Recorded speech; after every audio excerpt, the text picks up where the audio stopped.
या मिठो रहेछ नि सिनियर ल राम्रो राम्रो शब्द बोलौँ त ल मस्त रहेछ ठाउँ ल सबैलाई नमस्कार। ल भिनाजु नमस्कार नमस्कार नमस्कार कस्तो कस्तो महसुस भइरहेको छ हेर्न आनन्द लाग्ने है कस्तो क्लियर बिहान झन् कस्तो देखाला कि यो ठाउँ अनि चुडा सर कस्तो महसुस भइरहेको छ यस्तो अन्त अब ओमनको खाडीमा बसेको मान्छेले यस्तो डाँडा गाँडा देखेर रङ्गी हुन्छ होला राम्रो छ नि नमस्ते सबैलाई। आज हामी यो दमौलीको मानुङकोट भन्ने ठाउँमा आइपुगेका छौँ र यो डाँडोमा आउँदाखेरि यति रमणीय लाग्यो। स्वर्गले एक टुक्रा यहाँ छोडेको रहेछ। स्वर्गको एक टुक्रा यो ठाउँमा बसेको जस्तो आभास भएको छ हामीलाई।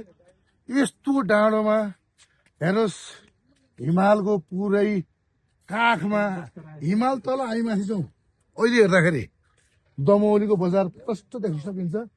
यस्तै आनन्दमय दमौलीको बजार अझ बेलुका हामीले त हजुरलाई प्रत्यक्ष देखाउनेछौँ।